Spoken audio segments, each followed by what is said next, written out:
properly. Can you share your screen, Raza, so we can have that on screen as well? Yeah.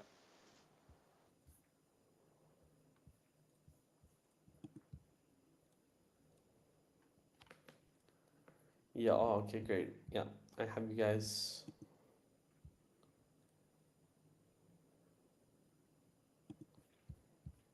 Let's see.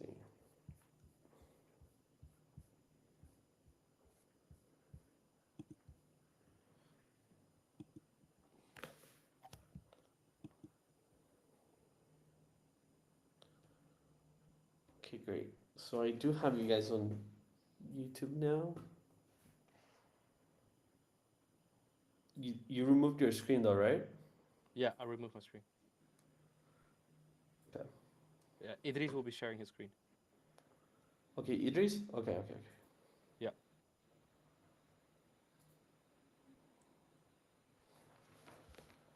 All right, Idris, you want to share your screen so we can have that set up? You're muted. Yeah, I just shared now. I'm currently sharing my screen. I don't know if you can see it. Great. Okay. Perfect. All right. Have you guys in YouTube? It's live.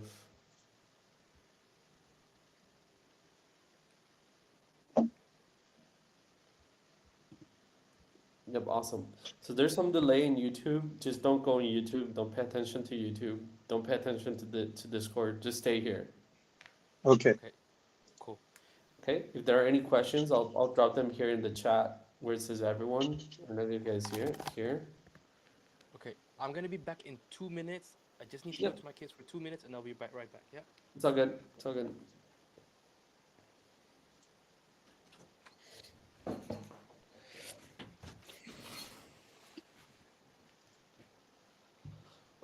I'm gonna go get some water too. I'll be right back.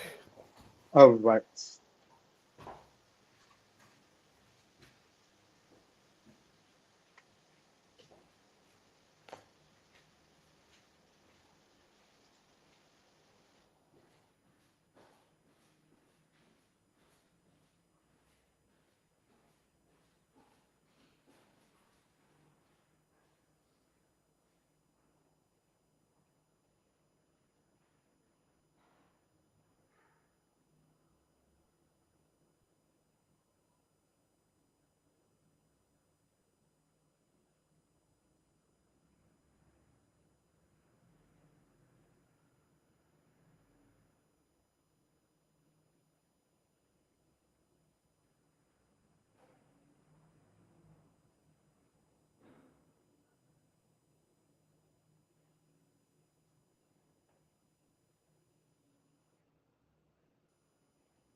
Oh man.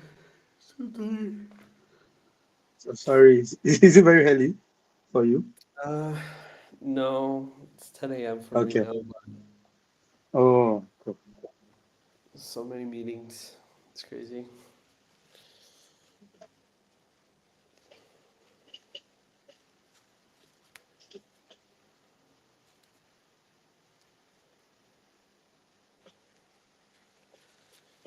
There's Raza.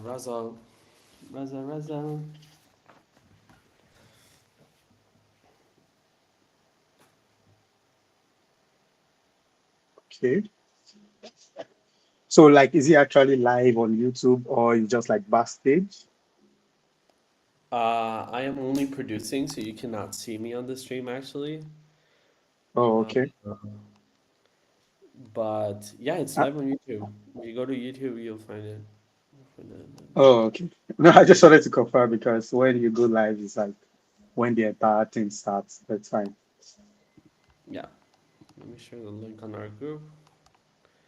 I'm already starting the Discord stage as well.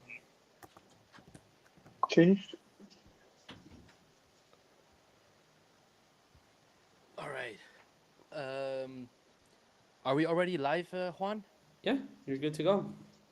Okay, I'll do the kickoff then. Give me just a second. Um, Okay. Let me stream it on Discord, and I'll let you know. Yes. Okay. Yeah, you're on screen. You're good. all right.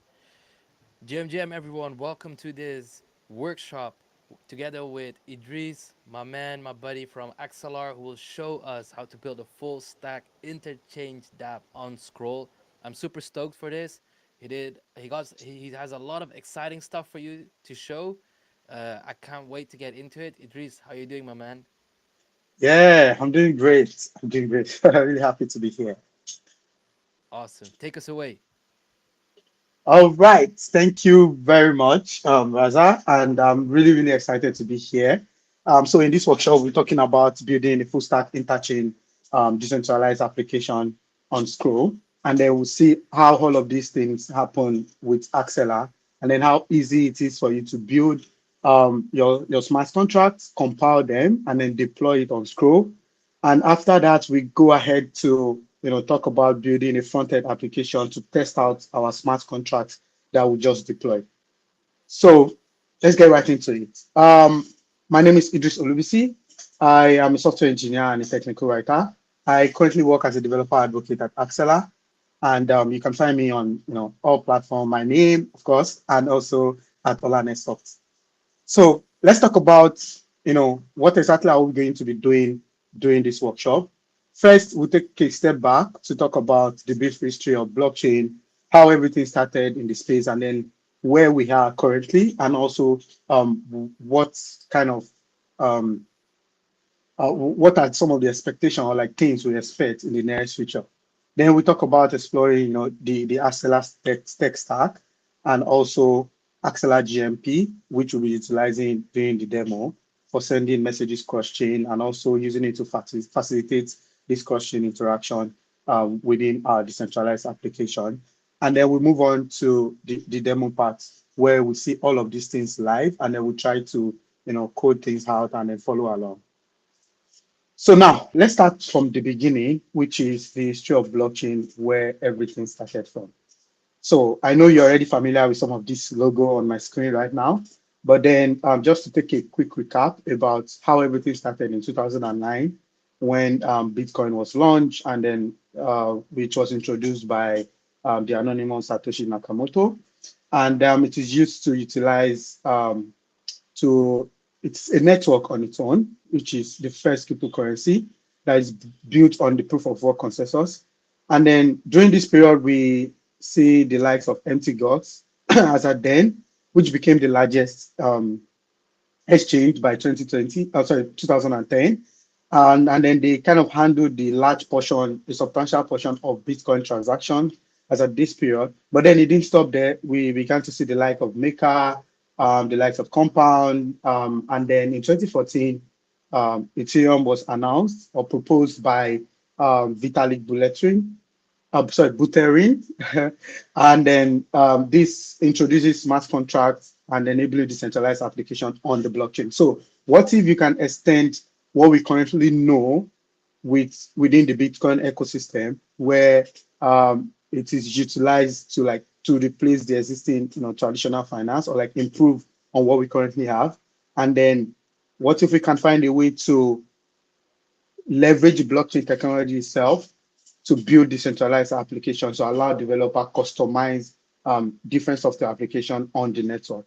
So this is what Ethereum proposes, and then since then we've seen like the blockchain ecosystem, both private and public, gaining traction.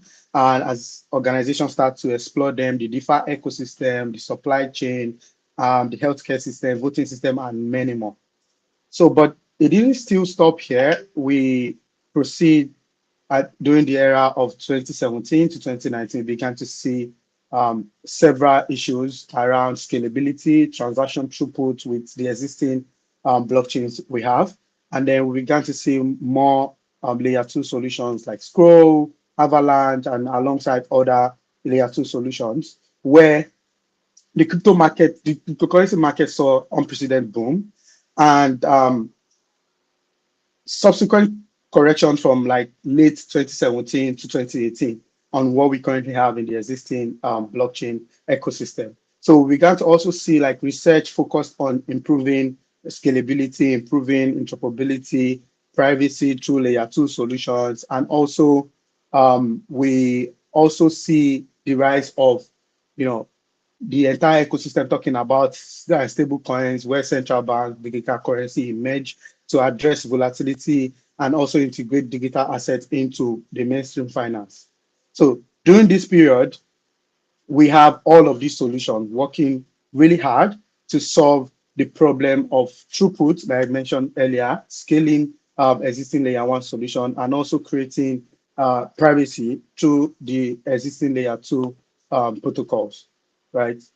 But having all of these solutions, all of this protocol means that we tend to see more decentralized application because more chains just means more decentralized application. But then how do we add or how do we scale when we get to add more and more protocols with capabilities and more features? How do we scale? How do we make this process seamless for new developers and enthusiasts to get onboarded quickly into the space and then start building from day one? How do we, what are some of the users' needs that we want to prioritize? Are we talking about privacy? Are we talking about cost? Are we talking about, you know, security? What are some of these users' need? Because of course, every dApp with different use cases, and then more chains literally means that there will be more dApps building on that particular network. So this didn't stop here because this question is something critical to how we can proceed or like some the what the future looks like in the blockchain ecosystem. So what exactly would make us like take advantage of this new world where we want to scale? What if you didn't care about, you know, the chain you're currently on, and all you just want to do is to interact with that particular decentralized application and then proceed?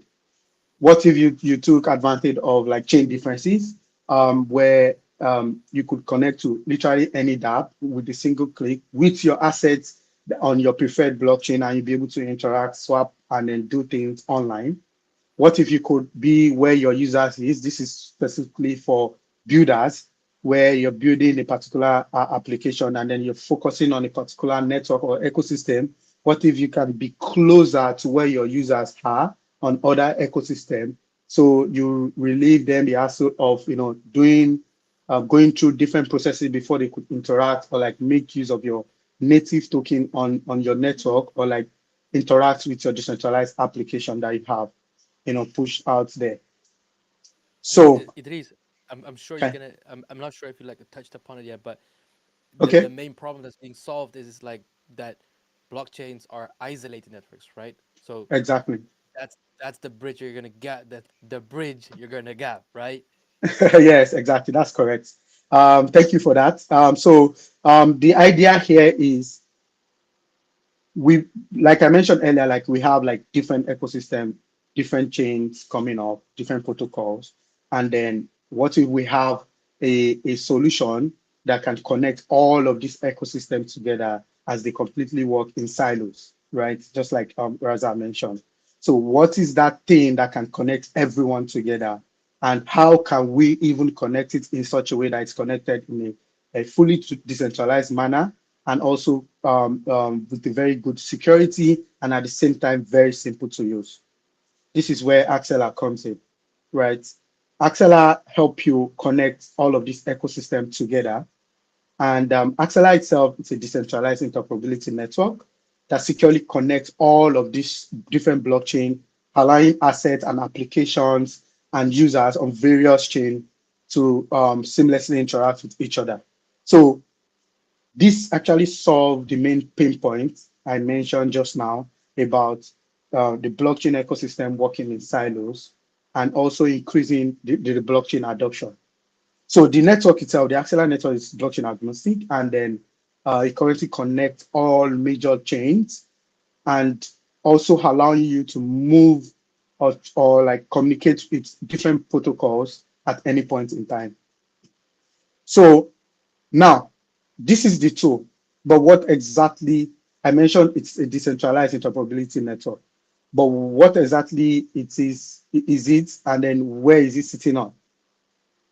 So to summarize the entire discussion about what exactly Axelar is number one, it's security and decentralized focused, because Axelar itself is a proof of stake blockchain network that is built on the Cosmos SDK, Dynamic SDK, and is built with the mindset of enabling cross-chain communication between those blockchains. So it uses validators to securely process and validate cross-chain messages by collectively voting on their validity. And also has integrated over 55 plus chain, which means that the ecosystem continue to grow and then continue to feel safe and secure using the network itself. And one last thing I also want to share is that it's very simple to use. When I mean simple, with getting with the function call, you'll be able to send assets from one protocol to the other or interact from one protocol to the other. So, but now we know it's security and decentralized focus. It's integrated into 55 plus chains, and then it's simple to use. How exactly does the Axelar stack works? So what you're seeing on the screen right now shows the entire flow of the Axelar tech stack, where we have the application layer, and then we have the layer one gateways, and then we have the Axelar network itself. So the application layer, as you can see on the screen right now, showcases like the different ecosystem, where we have the EVM ecosystem, we have the Avalanche, we have the Cosmos, and then the Polkadot ecosystem. And then in between them, we have the Axelar APIs connected to gateway that is deployed for this different ecosystem. So this API help developer to incorporate the cross-chain capability into their decentralized application directly. And again, this gateway ecosystem, like this gateway I mentioned, helps to itself as an entry point to for all the cross-chain messages coming from a source chain. An example here, if you want to send a message from Scroll to Ethereum. So the gateway serves as an entry point to help you send, like pick up that message, receive that message from the source chain, make it get validated on Axelar network, and then get routed to the destination chain, which in this example is Ethereum. And also, when a message, for example, when a message comes in from the application layer and through the gateway, it gets sent directly to the network where it gets verified and then reach consensus. After it gets verified and then validated by 75 plus validators that we currently have, then it gets routed, your message gets routed to the destination chain. So this is exactly how the Axelar works behind the scene, like the tech stack, the entire tech stack works, and also how you can move, send message or like move assets from one protocol to the other with just one function call. Moving on, we have different things. There are a few things I want to talk about transferring assets. One of them is send tokens. So send tokens is something that we have like two different features available for you as a developer. Sorry about that. So we have like three different features available. The first one is deposit addresses. The second one is send token, and then the third one is interchain tokens. So I'll go through them one after the other real quick. The first one is deposit address. You might be wondering what exactly is deposit address. So a deposit address is just a temporary special address that is created and monitored by Axelar relay service on behalf of the requester. Say, for example, I want to send assets from Scroll to maybe any other layer 2 solution. What I just need to do is to use the Axelar SDK, create an instance of the Axelar access transfer, and then set the environment, testnet, or mainnet, and then call the function get deposit address on the SDK, specifying the front chain, the to chain, which is the destination chain that you want to send the assets to, and then the destination address that you want to send the asset to on destination chain, and then finally the assets that you want to transfer. So making this function call returns an address for you that can receive assets. So it means that if I'm trying to send assets from Scroll to any other protocol, after generating deposit address, I can share with anyone that wants to transfer that asset. And then once that address receives that asset, it gets routed automatically to the destination chain by Axelar immediately. So you'll see like all of these things in action during the demo. Hopefully we have like more time to go through all of them. But then during the demo, we'll be exploring how you can, send all of these things between chain and also how fast you can do it. The next one is send token, which I mentioned earlier, this is different from the deposit address I mentioned, because deposit address is just the SDK that is utilized on the front end. But then what if you want to do it on the smart contract itself? So this is where send token comes in, right?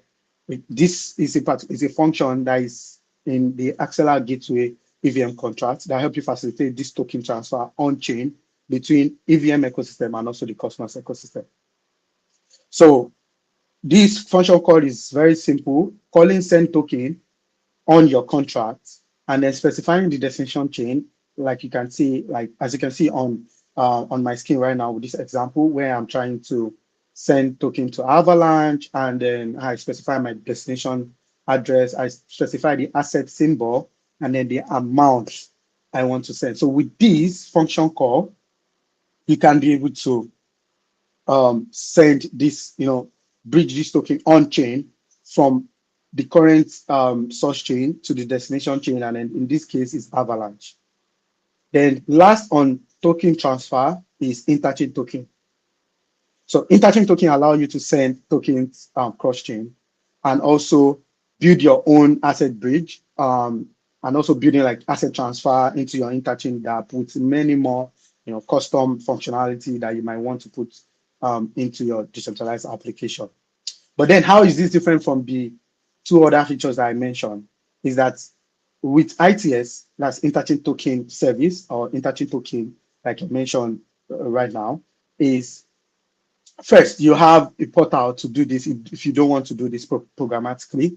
So you can just go straight to the portal to create a standardized token and then deploy that token on multiple chain via the interchain portal. I'll show what it looks like in the next slide. And then you also have the ability to build a custom token on every chain with built-in method for transfers, any way you want to customize it.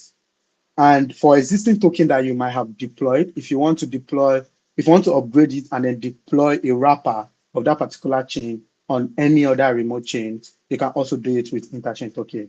And then last but not the least is making your interchain tokens, executable alongside messages that you want to send from one protocol to the other for enhanced functionality. So this is exactly what the interchain token portal I mentioned in the last slide looks like. So going through this portal, you don't have to know how to code. You don't need to do anything programmatically.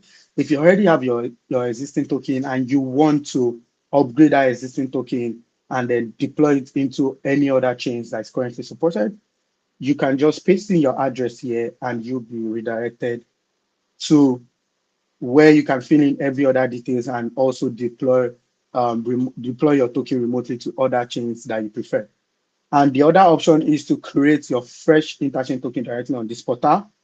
If you're doing it for the first time, you create it, and then you can also select the source chain. You can select the remote chains that you want.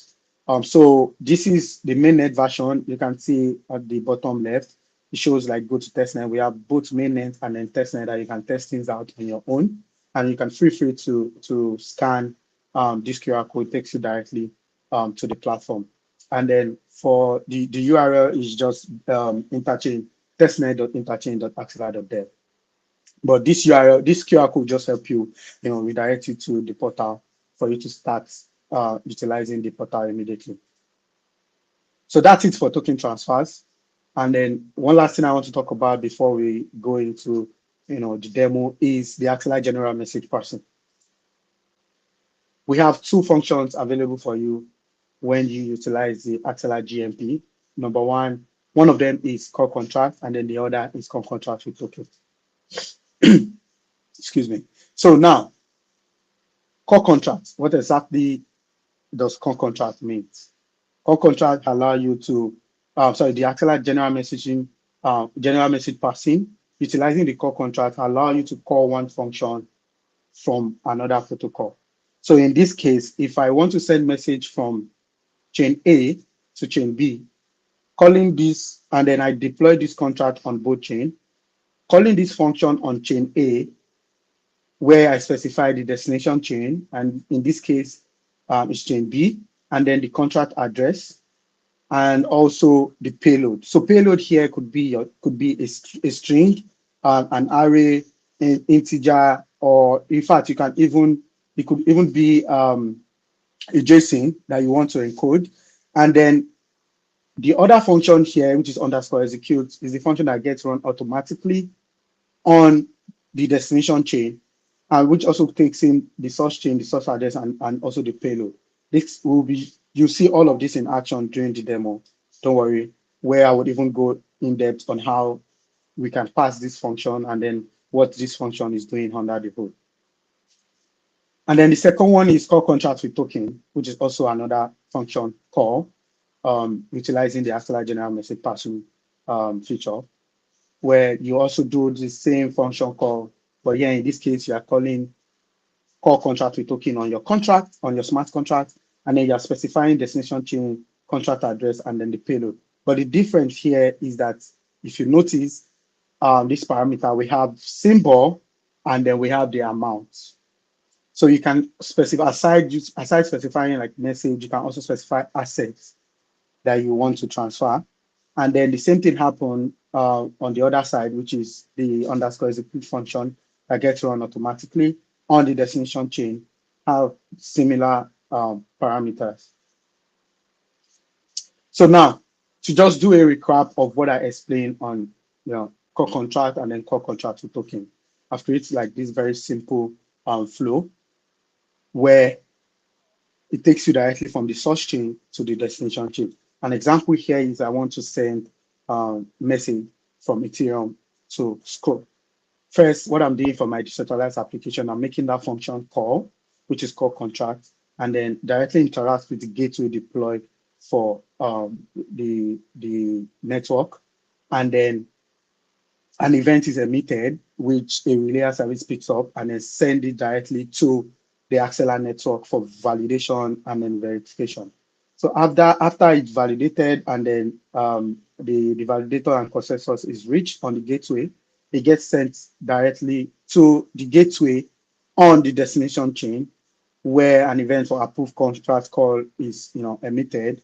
And after approval, the underscore execute function that I mentioned during the previous slide, which the first one is underscore execute running on the core contract example. And then for the core contract with token example is underscore execute, underscore execute with core contract token. So this is the flow of how you move from chain A to chain B, and also the role of Axelar validating this call in a decentralized manner from chain A to chain B. I hope you get that clearly. So, of course, feel free to stop me here. If you have like any question, you can drop them. I will attend to them as we proceed during this presentation. So, moving on, let's do the demo. Now that we've covered like the what is happening behind the scene and some of the things you need to understand about Axelar and then what Axelar is doing, the problem that it's solving, and also how you can be a part of the entire ecosystem building interchain decentralized application. So in this demo, I prepared this URL where you can just go through, scroll workshop with Axelar. It's case sensitive. So once you access this URL, it takes you directly to the full project for you to check out. And then I've also created this QR code for you to quickly, take a screenshot, and then it takes you to the same URL, which is a GitHub repository. So, but in this demo, what we'll be doing is to clone a simple Next.js UI, and then we write the smart contract. We develop and compile we compile and deploy the smart contract on Scroll, and then we connect the smart contract to the front end, and then we test our application. Excuse me.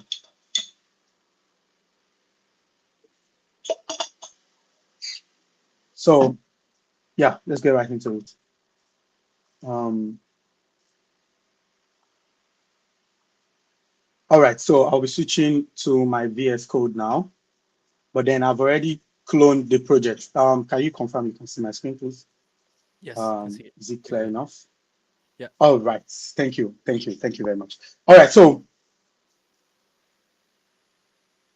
let me show you what the repository looks like. This is the repository here.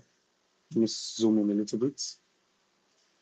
So this is what the repository looks like. You find a step-by-step guide on the README for you to follow along. And also, so if you want to do this on your own, you can just take a look at it and then clone the project, navigate into the project directly, and then install dependency on the hard project. So the first thing we're supposed to do here after cloning the project is to do npm install in the root project. And I've done that already. I don't need to do that again so that we can just quickly, move faster. Another one here is to navigate into the hard directly, which we can do hard, cd into hard directly, and then do the same npm install. So this would install packages. You might be wondering what exactly are you installing, but then I will go through all the project directly in a second. Let's just keep going. So we have, after navigating into the directory, we have, we run this command npm install. We set up variables to deploy the smart contract. So in this case, what exactly are we creating? We are creating a .env file in the hard directory, and then we're specifying our private keys. So now, let's go into the project and see what the project looks like, why this is still installing. Let me see if it's done. Okay, yeah, we're good to go. So we're done installing. Now we need to set up our private key. So in this, my example, if you clone this project, you're also going to see something similar to this, right? So exactly like this. The only difference is that mine, let me show you what my contract looks like. My contract is now empty, because I'm trying to go through the entire thing from scratch on this call. But then when you clone the project, you find the complete contract code there that you can check out. In fact, if you are trying to code along and then you get stuck, you can just check out the finished project on GitHub. So in the project, we have the hard directory, and then we have the React application.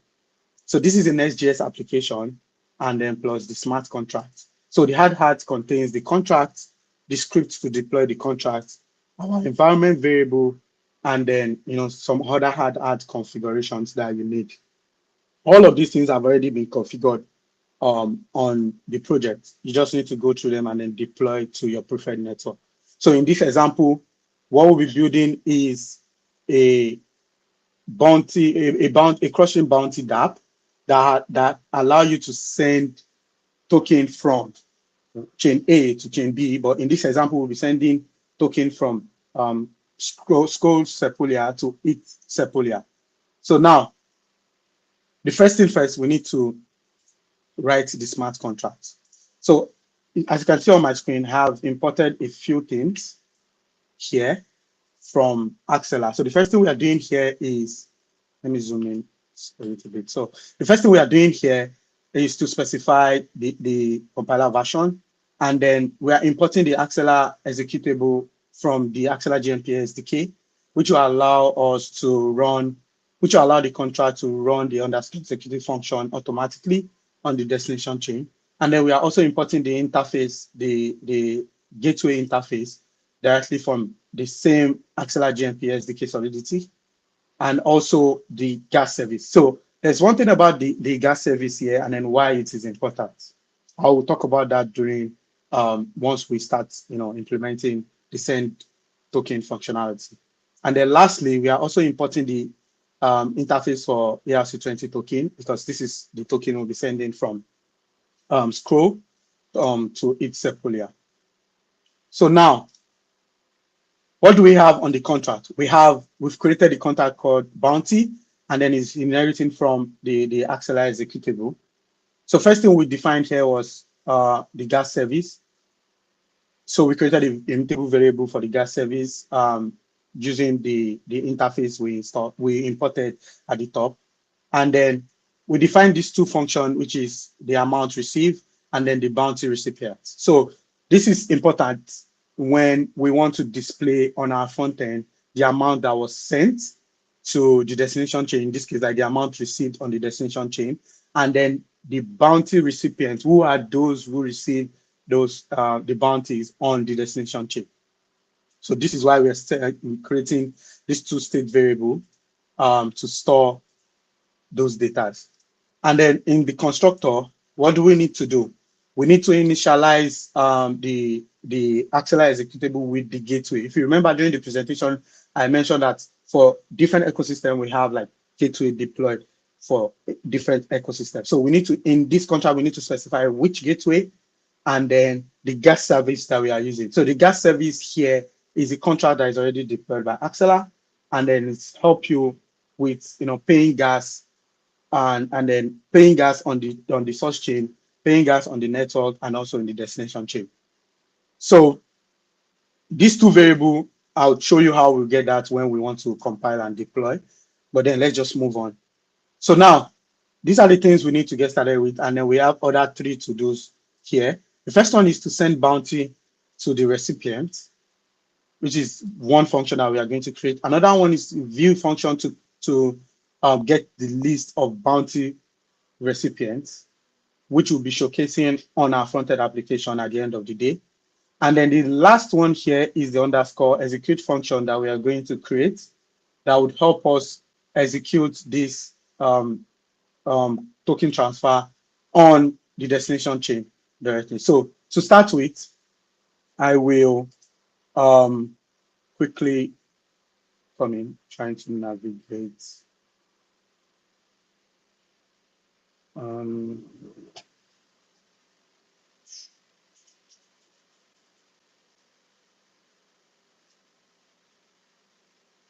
Okay, all right, let's go. So the first thing first, what we are going to do is to define a send to many function. But because we have like quite a lot of things to cover, I'll just do that real quick here. So first thing first, what we are doing is to create a function that allow you to send, that will allow us to send this token to our specified destination addresses, right? So first thing here that I'm defining the destination address, exactly what you saw during the presentation when I was giving the example of core contract and then core contract with token. Is you specify the destination chain, takes in the destination chain, the destination address, and then the destination addresses. So this destination address here is the destination that the recipient will receive the token on, while this other one, destination addresses, is the addresses that we want to send the token to on the destination chain. And then the symbol of the token, and finally the amount. So moving on, first thing we need to do is to get the token address. So we get the token address using the provided symbol, and then we approve the gateway to spend the bounty amount. So what we are doing before we approve, we need to transfer the token from the contract, from the user, and then transfer it into our contract. And then after that, we can now approve the Axelar, the gateway, to spend that particular amount that was transferred. So this is two different things that we're doing right now. So the first here, as you can see here, we are first one here, we are transferring the amount from the token address from the sender to this particular contract address, and then we're specifying the amount. And then the second step is for us to approve the gateway here, the gateway that we defined here, to use to spend this amount that was approved. So now, sorry, we're done with that. And then the next thing we want to do is since we are going to have different destination chain addresses, and then we want to send the bounty to both addresses, then what we need to do is to encode the addresses. So we just specify the payload, like I mentioned earlier during the presentation, that it could be anything, but in this case, we're specifying an array. So we are encoding that array here. And then what are we going to do next is to pay native gas for this contract call. So, but there's something I want to explain here. You know that if you want to interact with any blockchain, you pay gas, of course. But then in this case, you are paying gas, you're doing a cross-chain call. How can you pay gas for, gas is required for the source chain that you're sending the transaction for, and then the Axelar network itself, and then the gas on the destination chain. So this is the gas we are paying, and then we are just calling the Axelar gas service contract that was deployed to pay this gas. So now it means that when you pay a native, you pay a gas in the native currency of that particular chain that you're currently interacting with, or your source chain, and then Axelar handles the rest. So let me quickly show you how you can pay gas directly from the gas service interface that we just imported. So the first thing we are doing here is to call the function called pay native gas for contract call with token, and then we're specifying the value. But it's important here that, because this is a cross-chain call, we need to, pay the gas here. We need to now we need to go back and make sure that gas is paid.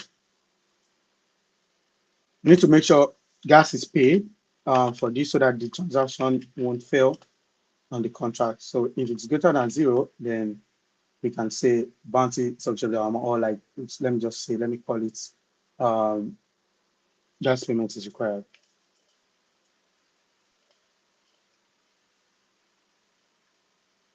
Gas payment is required. So if it is greater, if it's not like if it is 0, it needs to be greater than 0 so that there will be a valid value that you're sending when you're calling this function here.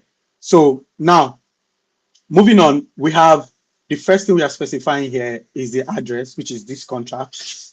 And then the second one is the destination chain that we're supplying from the function. And then the second one, the third one is the destination address, and also specifying the payload, the symbol, the amount. So you might be wondering what exactly is message or sender doing here. So for example, if you're trying to send message from scroll to each Sepolia, from school Sepolia to each Sepolia in this example, and then you pay gas, let's say you pay 0.1 ETH worth of gas, and then after the end-to-end cross-chain call and the transaction gets executed successfully, the gas utilized is just around, let me say 0.01, which is way lower than the amount you pay. So that's remaining gas, the leftover gas will be refunded back to the address that is specified here.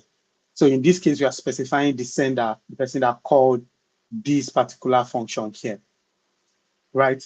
So now that we've paid gas, we can go ahead to now do the actual, gateway call contract with token call, which does the, the actual transfer that we want to do from one blockchain to the other. So here we are calling on the gateway, we are calling the call contract with token, and then we are specifying the destination chain, destination address, the payload, and the amount. All of this data are data that is already available within this function. And then that's it for, okay, let me try and install, see here, okay. All right, sorry about that. I just wanted to confirm I have everything set. So now we've created, let me zoom out a little bit.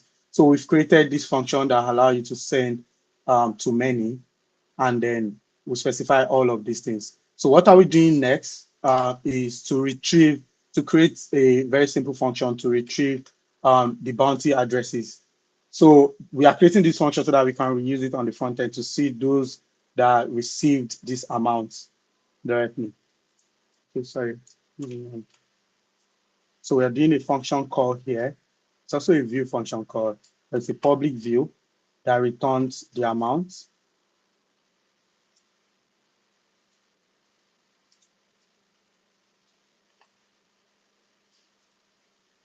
So it's a public view function that returns the recipient or the entire recipient, and then return, of course, in an array of addresses.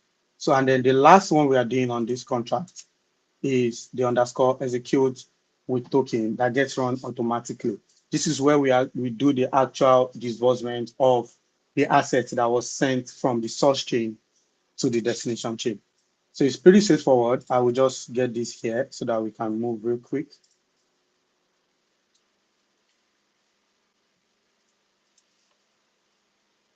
All right, so this is what I just mentioned right now, the underscore execute function. So these first two parameter, you might decide to specify it. Maybe the first one is the source chain and then the source address. If not, you can just leave it here. And then the next one is the payload that was sent from the source chain, and then the token symbol, then the amount. So what this is doing is first, we are decoding the payload that we sent on the source chain. And then after decoding it, we use the token symbol that was sent to get the exact token address for this particular token.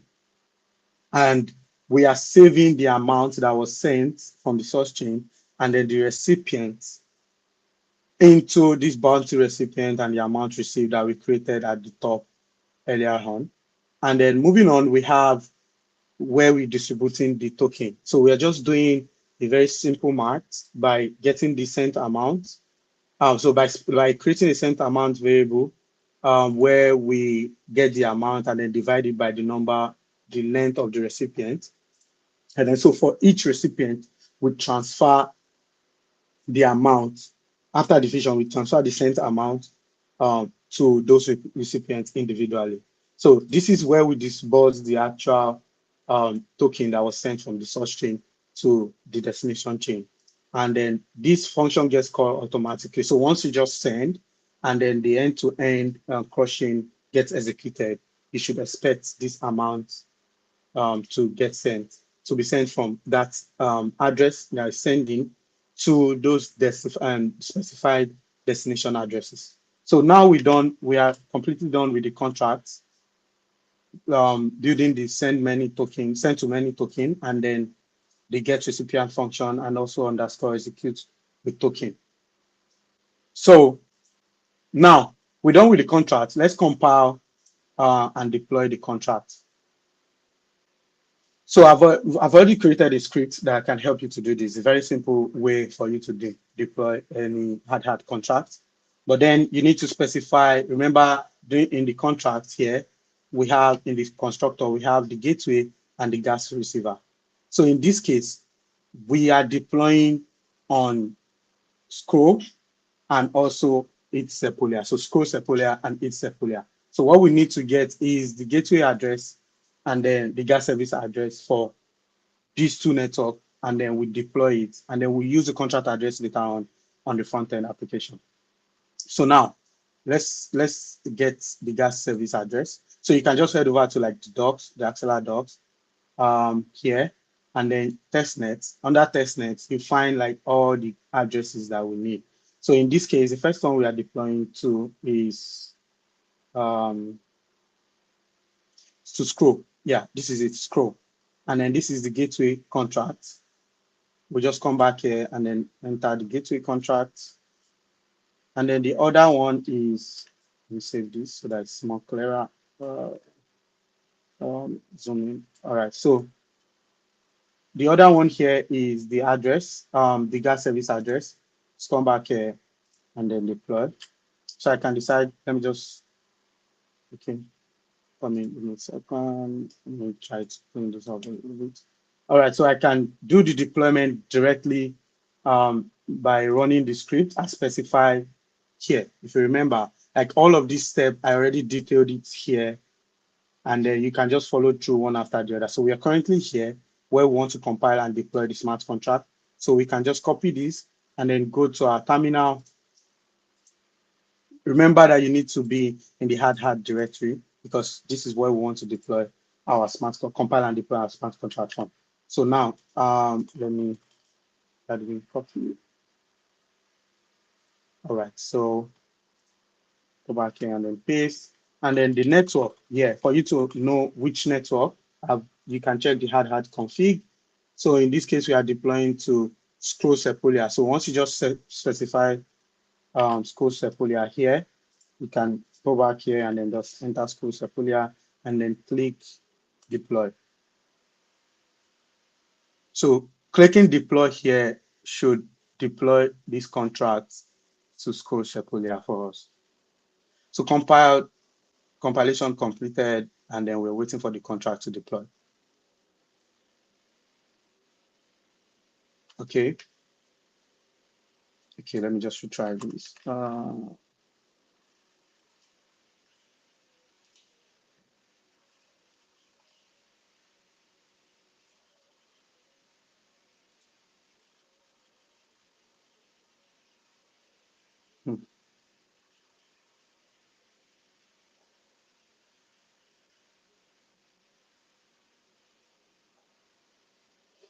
Let me try to redeploy and see.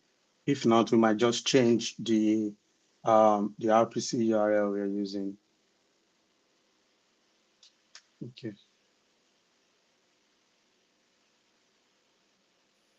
She's strange. Idris, uh, Are you there? no, yeah, that one actually should work. Was the Was that from what? Sorry. no, I think I saw the correct RPC URL. Let me like pull another one off. Oh, okay. All right. Thank you. This actually Was it an worked before now. yeah? Huh? Was it an RPC issue?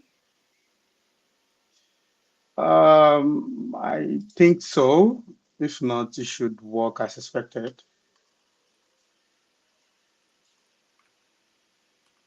I dropped a new one in the chat. Maybe you can pass that one. Okay.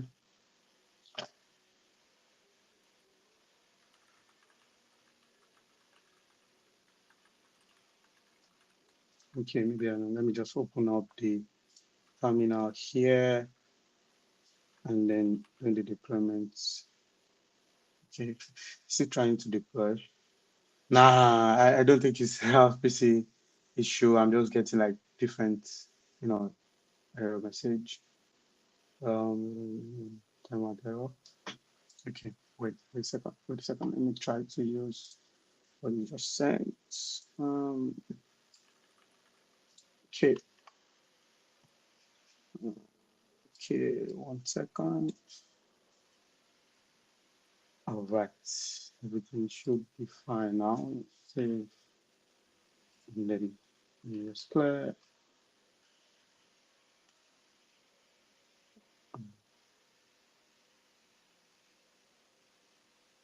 Yes, I think it's the RPC issue. So it deployed like almost in seconds, Okay. like immediately. Yeah. Okay. So yeah, we good.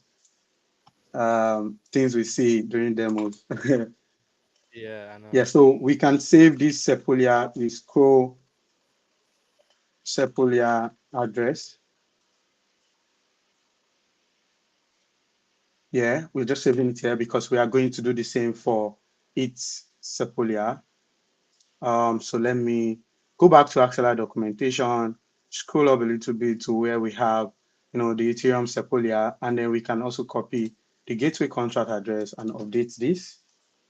And go back here to copy the get service for that. So now we're good. So the next thing we just need to do is to go back to our terminal instead of specifying the school Sepolia network, we just specify the it network, and then that should deploy on Ethereum. Okay, yes. So I think all my RPC have decided to fail me. Let me just get a new one. Um,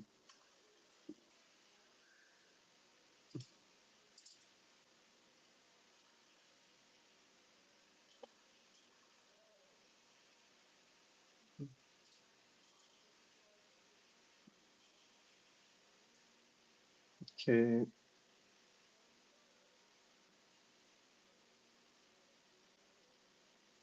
Are you searching for Sepolia? Yes, Sepolia. I think it's best to just, yeah, just type out Sepolia. Yeah.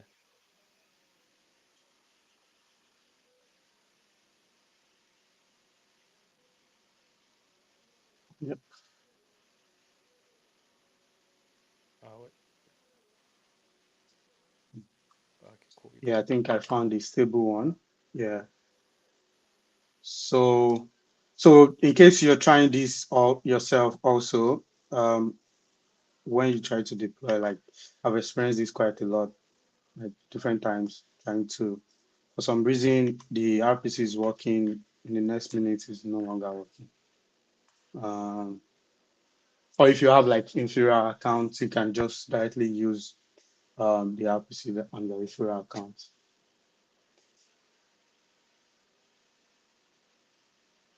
Okay.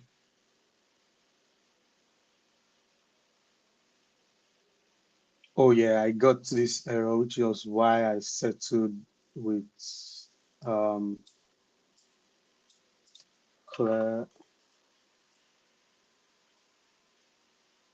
Let me try this again.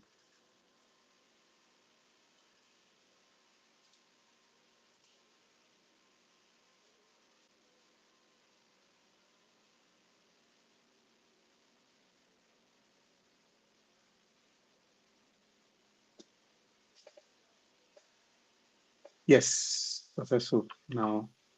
All right. So now we can just note that again in our deploy file. So I'm saving it here because it's easier for us to get when we need it. So now we've successfully compiled our contract and then deploy on Scroll Sepolia and also Ethereum Sepolia. That means we've completely, done. We are completely done with the contract side of things, and then now we can now proceed to front end. Nice. Let me close all of this. Yes. So now we have the contract to do this. So let's just quickly look at. So the front end application contains like a lot of styling, but because of time, we'll just go straight to the functionality on where we are interacting, how we are interacting, and what are the variable or like um, data point or argument that we're passing. So that is going to be our focus. So here, let's open up. So this is what the index.js file looks like. So we're just doing a few importations and also importing our school contract address and then the Sepolia, school Sepolia contract address and also the it Sepolia contract address. So, but first thing before we start here, if you take a look at this index.js, we're importing them directly from our environment variable. So the two addresses that we copied right now, give me a second. Where is it? When you go to your env.local, the environment, you can see it's already specified it here. So in your own case that you're following along, or that you just clone this project fresh, you need to create an .env.local on the root directory, and then specify the netcode Sepolia contract address variable. Same thing for Ethereum school contract address and also Sepolia RPC URL. So in our own case, let me just disable the toggling and then go back to, so this is what it looks like. But now since we have deployed a new address, I will just use that instead so that you see how we do this from scratch. In a second. Okay. Trying to save this somewhere and so that we can be able to get it back. I'll tell you where it's going to be useful later on. So let's go back to the hard hat project where I saved my previous contract address. You can copy the one for scroll, go back to .env, my.env, and then paste for scroll, and then go back and paste for each sepolia. So coming back here, I can paste for each sepolia, and now we have like our environment, local environment variable sorted, right? So we can go back to um, our front-end application, and there's a JS file, and then let me close this. So this is what we are doing. We're just importing here, and then what we're doing next is we're setting like a couple of variables first to get to hold our amount, and also addresses also that we get from the address that you supply, which are the receiver of the bounty. And we are also doing some state visibility. These are just typical React application to set state and then remove approve button, set visibility of the test area, which you'll be seeing all of these things when I spin up this application right now.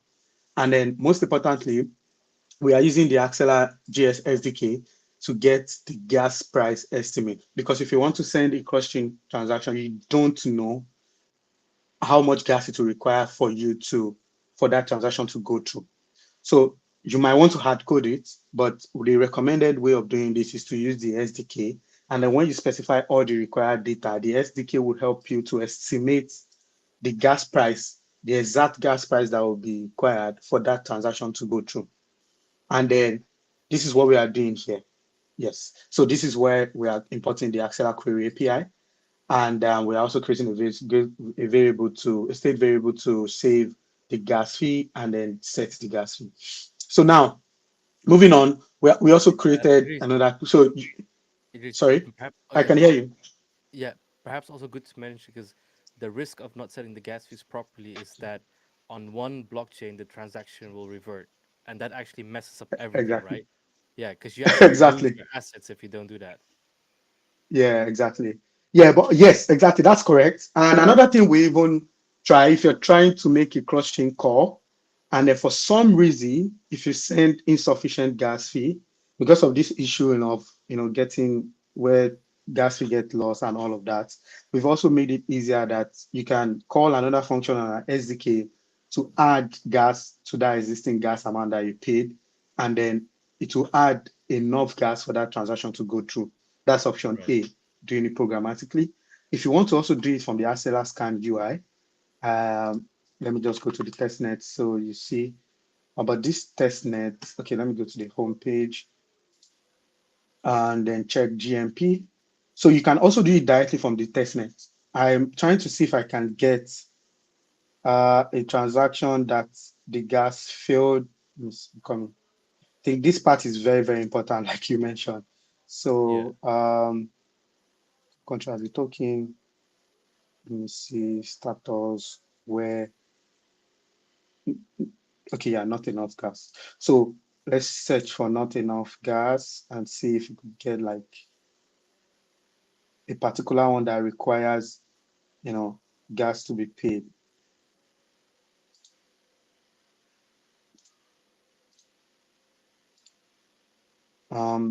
This is very, very important to talk about.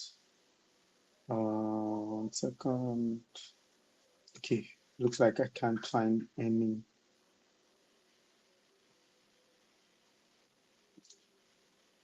It should be use of gas. Yeah, gas paid. But anyways, I can't find any. But ideally, when you have, let me click on this UI so you can see what I'm talking about. So when you have like any, oh yeah, perfect. This is one of them, right? So this is a transaction that is coming from Polygon to Base, and then enough gas wasn't paid. You can see here saying switch network because I'm not currently connected to Polygon. I'm currently connected to Scroll Sepolia.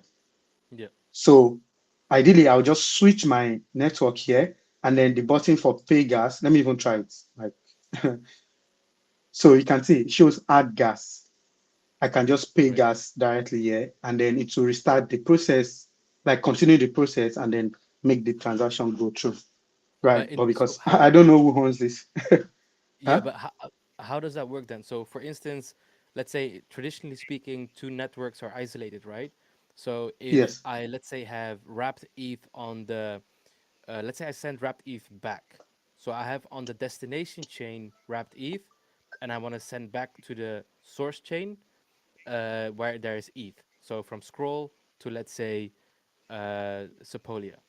Then in that case, if I initiate the transaction from scroll, but Scroll, there's not yeah, enough gas fees for yeah, Sepolia, yeah, how does it work with Axelar? Because like in a more traditional setup, it means that your wrapped ETH is burned on the destination chain and on the source, where in yeah, this case the destination is actually the web. yeah, You know what I mean? So the wrapped ETH is actually burned, but then it's not unlocked on L1, and then it's gone yeah. forever. Yes. So this is how Haxela is handling it. So if you pay, for example, a gas, and then it's not sufficient for that particular end-to-end transaction from scroll Sepolia to each Sepolia, then ideally the gas you are paying caters for the transaction from scroll. The pays confirmation fee on Axelar, that's for validator, and then pays for um, the destination chain. So what we're doing basically is that if you don't pay enough, you can see the status here. The process is hot in this status before it gets confirmed on the source chain. So if there is not enough gas to cover the entire transaction, the fund is still made available, is not lost, Hmm. but then the transaction won't go through until you add enough sufficient gas fee. And then Gotcha. after adding it, the gas fee phase is different from the confirmation phase. So the confirmation happens on the source chain. So, but before it happens on the source chain, if the gas paid is not enough, the transaction is stuck like this one until you now add gas, or if to now go through, like until you had the sufficient gas that will allow you to go through, get confirmed on the source chain, on the Axelar network, and then the destination chain. It's just Gotcha. like a process of halting the flow until all promises or like all requirements are fulfilled for that transaction to go through, and then you'll be able to send it. Um, you that transaction will be able to go through at the end of the day. How that answers So your question? yeah, so Axelar is like more like a Yeah, safety mechanism built in, so it exactly. ensures. In this Okay, yeah. case, Yeah, because traditionally, like in a bridge contract, you know, your funds are just lost. So with Axelar, it's kind of like you get a trigger yeah, warning. You have an option to add gas. add gas exactly. So you can add it programmatically in case you're not Yeah, dealing with UIs, and then but if you've already sent the transaction, and then you can just come to Axela scan and then click on this button to add sufficient gas that is required for that transaction to go through. gotcha. Yeah. So now this is an example. So this is what we are trying to avoid here by using the SDK so that our transaction doesn't get stuck. And then we have, oh yeah, so we have some other stuff. So yeah, this is where we are approving USDC to be spent. So it's important that the token we are sending from scroll Sepolia to each Sepolia is AUSDC. So what we are doing first is we are approving AUSDC to be spent by this contract. And then we are just calling the approve function on the AUSDC contract. And we are specifying our contract address and then the amount. So this amount is gotten from the variable, any amount entered like on the UI, we approve the amount. I'm using here in this demo, we're using WAGMI. So we're using that to list in for the transaction. Once it goes through, I also created this function here. It might not be really useful, but then it's also good for you to track if it has actually been allowed, like if that allowance is available before you proceed. This is also another step for you on your, application to avoid like, errors and all of that. So after we done, setting up this function, this is where we are calling, the estimate gas fee that I mentioned, and then we are able to specify where the um, transaction is coming from, which is the source chain, and then where it is going through, which is Sepolia in this case, and then we are specifying the gas token type, which is in this case scroll, and then all other parameters for this for us to get like a particular estimate for this gas value. And then we move on to the send bounty. So this is where we are calling the actual function that we created on the smart contract, which is the send to many function. And then what are we specifying? Remember that we have, okay, let me just show you so that you can see. Let me show this side by side. So you can see where this value comes from. Let me show it here. And then let's put this split to the left. All right, so sorry. I need to close one of these and then just okay. All right, yeah. So this is the value that we are specifying here. If you check the send to many function, this is what we are specifying here. The destination chain here is Ethereum Sepolia. The destination address is Ethereum Sepolia contract address. And then we're also specifying the addresses. In this case, this is the address array that we have. And also the symbol, I'm specifying AUSDC. Then the amount, I'm specifying the amount here that is passed from the front end. So this is what we are sending when we call the send to many function. I remember that we are also validating gas value, which is the value we specified here on the left-hand side. So let me just close this. I hope we all understand like how we can specify those value individually and then send this, call this function from the front end, from any of your front end application. In this case, we are using NSGS application.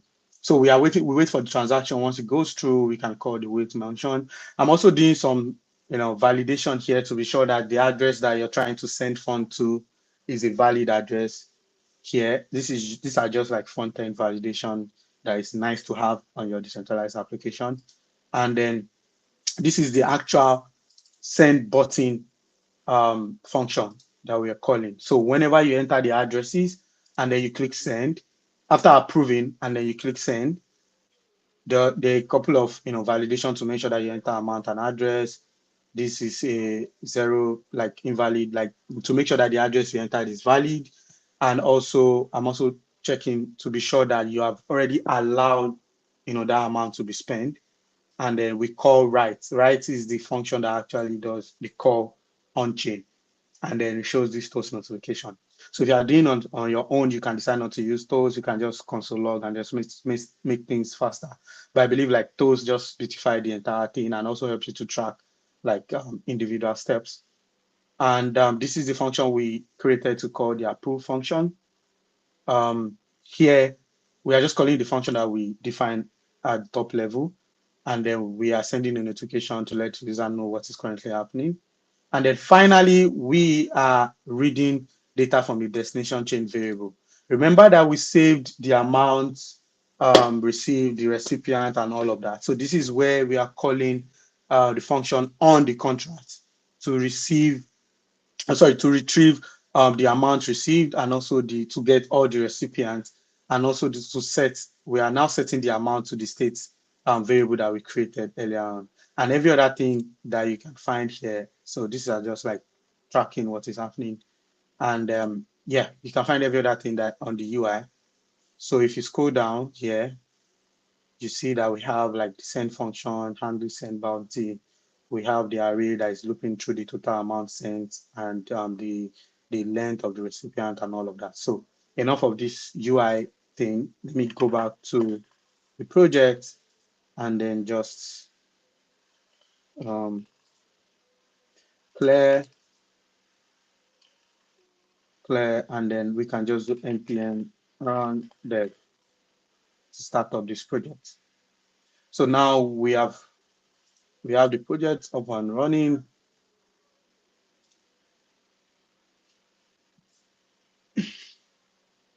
Let me just allow it to load. Exactly. So here we go. This is what we have. A crushing bounty dApp on Scroll with Axelar. And then we are currently connected to Mumbai, but Mumbai is not where we want to be connected to. So let's switch back to Scroll Sepolia. And now we are on Scroll Sepolia. So should in case, of course, I have my faucet. If you don't have faucet, I would encourage you to go to the Scroll documentation and get your faucet. If you need Sepolia faucet, you can click on any of these links to get your faucet. It's free. And also for Scroll Sepolia faucet, you can get yours here. This is actually where I got mine before this presentation. So It's tested and trusted. So Nice. the other one here, if you want to bridge, maybe you have existing, um, it faucet that you want to bridge to scroll Sepolia, you can also do that here. So now going back to our application, um, here we have the UI, we have the interface, all the code that you saw earlier on that is kind of UI related. This is what it looks like at the end of the day. So now, sorry, I can't find mine.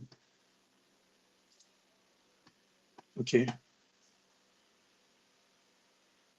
All right. So this is what we have here. We have the function here. So in this case, I want to send. Let me show you what the balance looks like first. So I have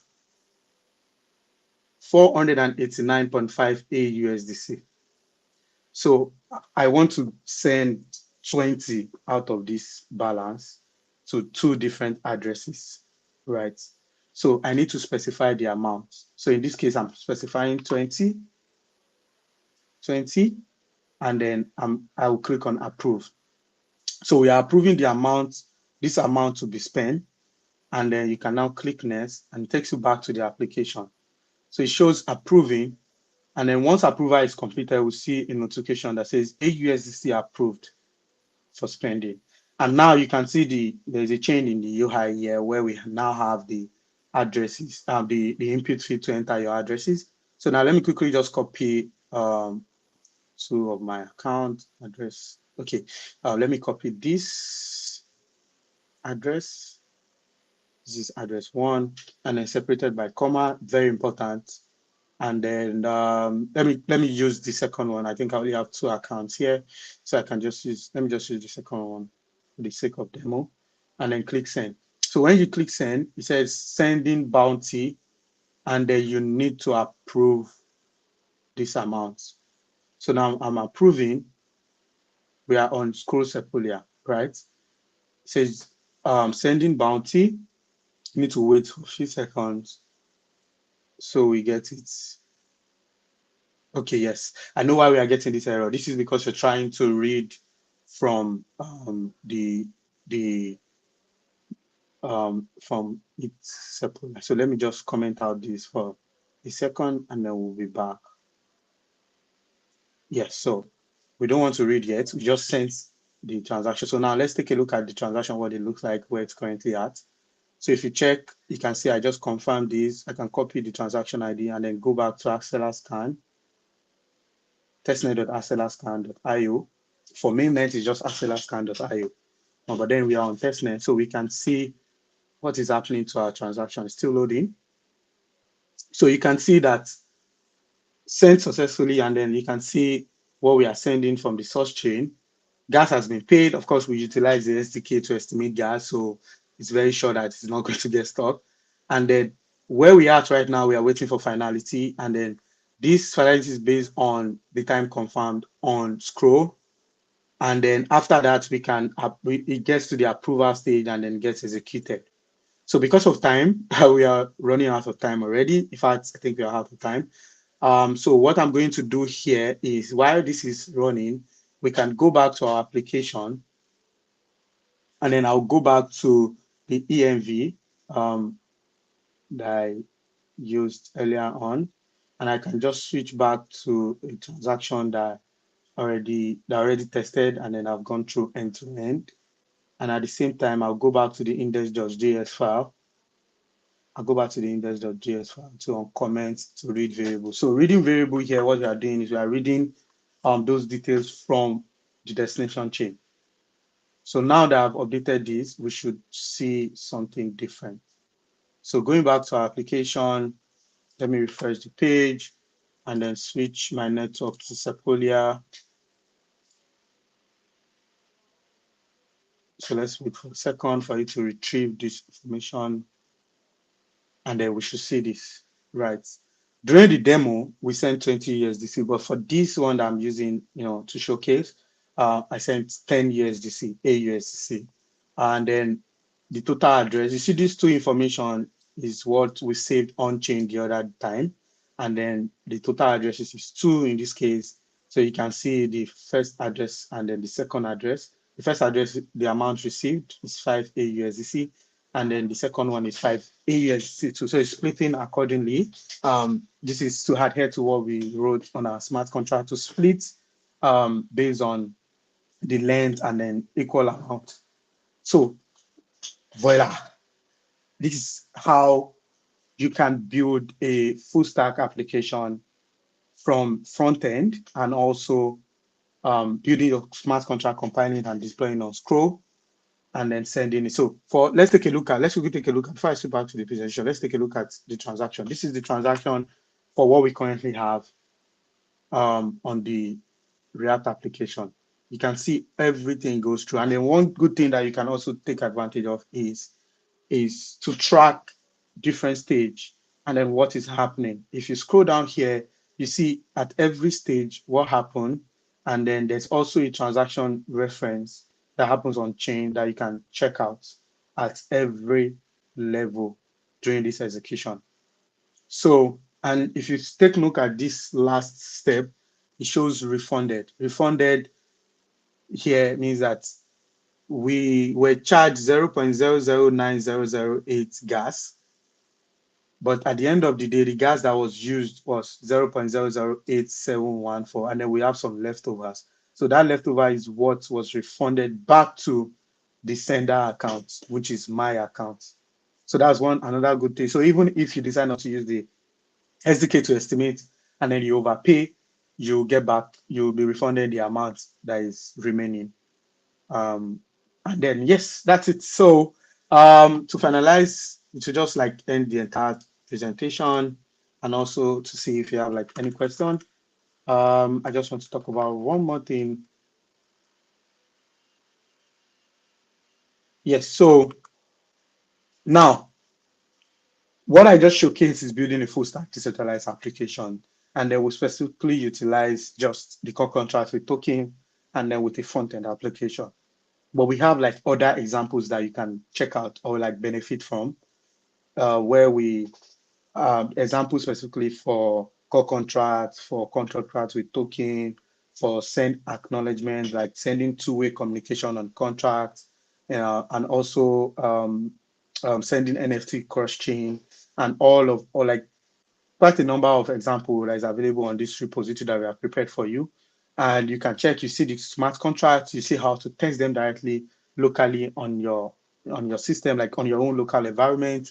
And once you clone this project, you'll be able to follow through. And then we have a detailed README that you can go through on your own um, to test out things and see how you can leverage that Axelar to doing to facilitate cross-chain transaction or like any cross-chain communication calls.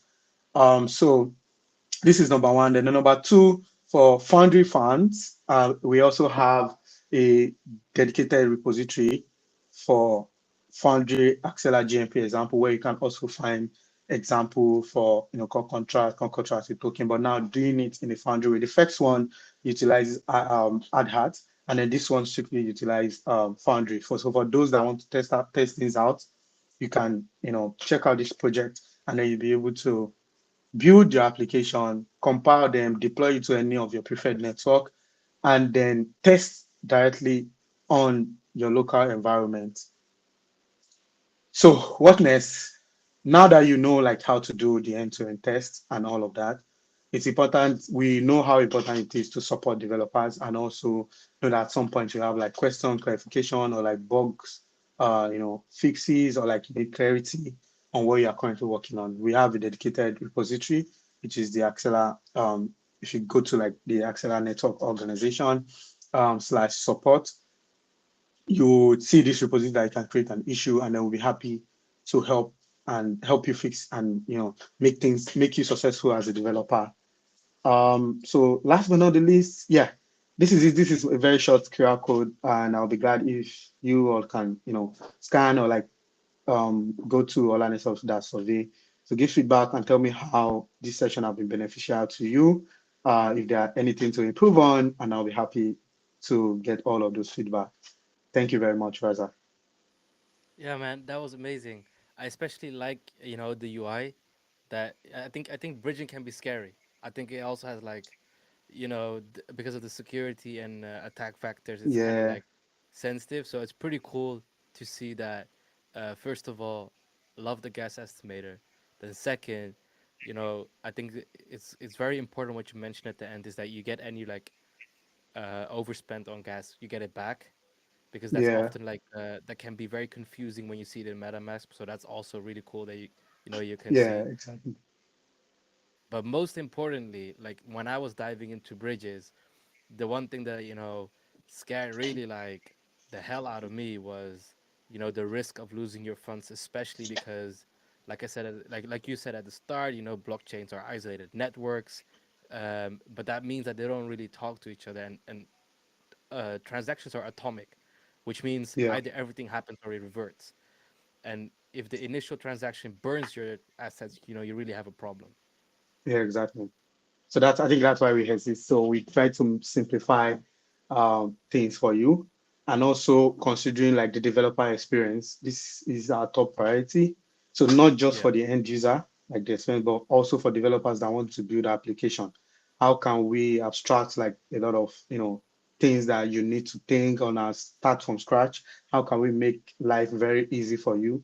And also not just doing it because we want to do it, but doing it in a decentralized manner that you can see as everything move from one chain to the other. And also within the Axelar network, you can see what is happening under the hood.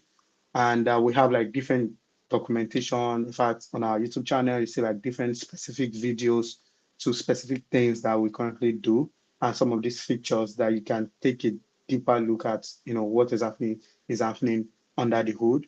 And of course, the documentation that provides like full details on how you can safely do on-chain bridging, and also other things that we currently offer, like deposit addresses, the interchain token service, and GMP generally.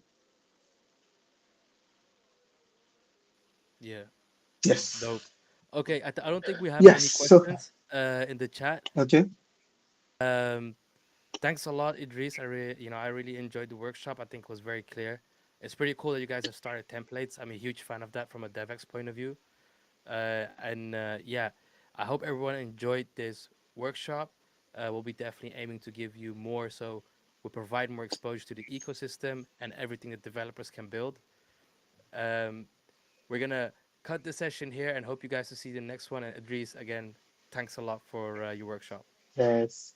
Thank you. Thank you guys for joining. Bye for now.